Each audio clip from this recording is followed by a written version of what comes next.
ఇక Malakpet gun fire కేసులో విచారణ కొనసాగుతోంది. చందు నాయక్ పై కాల్పులు జరిపింది రాజేష్, సుధాకర్, శివ అండ్ భాషాగా గుర్తించారు పోలీసులు. నిందితులు వినియోగించిన కారును జీపీఎస్ ఆధారంగా గుర్తించి సీజ్ చేశారు. హత్య కంటే ముందు ఇదే కారులో నిందితులు రెకీ నిర్వహించినట్టుగా గుర్తించారు. చందు నాయక్ను చంపిన నిందితులు పట్టుకోవడానికి 10 టీమ్స్ పోలీసులు ఏర్పాటు చేశారు. మలక్పేట శాలివాహన్ నగర్ లో జరిగినటువంటి గన్ కాల్పుల్లో చనిపోయినటువంటి చందు రాథోడ్ సంబంధించినటువంటి నిందితుల వేటలో పోలీసులు ఉన్నారు. ప్రస్తుతం మలక్పేట పోలీసులు ఏదైతే నిందితులకు సంబంధించినటువంటి కారును సీజ్ చేశారు. సో మరి ఇప్పటికే చందు రాథోడ్ ను చంపినటువంటి నిందితులు పోలీసుల ఎదుట లొంగిపోయినట్టు కూడా సమాచారం ఉంది. సో ముఖ్యంగా ఇందులో 9 మంది పాల్గొన్నారు. ప్రధాన నిందితుడు రాజేష్ తో పాటు ప్రశాంత్, ఏడుకొండలు, సుధాకర్, మున్నా, రాయుడు, రవీంద్ర, చారి, యాదిరెడ్డి మొత్తం 9 మందిని ఎఫ్ఐఆర్ నిందితులు కూడా మలక్పేట పోలీసులు పేర్కొన్నారు. హత్యలో నేరుగా పాల్గొన్నది 4 అయితే సహకరించింది మరో 5 కూడా ఉన్నారు.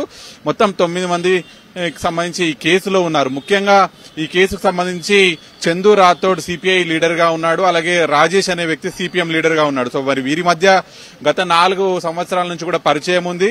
అయితే గత కొద్ది రోజులుగా కూడా రాజేష్ కి, చందు నాయక్ కి ఇద్దరికి కూడా కుంట్లూరులోని రావి నారాయణ రెడ్డికి సంబంధించినటువంటి అయితే భూ వివాదానికి సంబంధించి నడుస్తుంది. సో పూర్తిగా చందు నాయక్ మలక్పేటలో నివాసం ఉంటాడు. సో అతనికి సంబంధించి పూర్తిగా రెక్కీ నిర్వహించారు. రెక్కీ నిర్వహించి ఈ హత్యకు పాల్పడ్డారు. ముఖ్యంగా గన్ తో దాదాపు 7 రౌండ్ల ఫైర్ చేశారు. 4 రౌండ్లు అతని శరీరంలోకి కూడా వెళ్ళాయి. ఇదే కారులో ఎవరైతే చందు రాథోడ్ సంబంధించిన ఇంటి చుట్టూ కూడా రాత్రి నుంచి కూడా రెక్కీ నిర్వహించారు.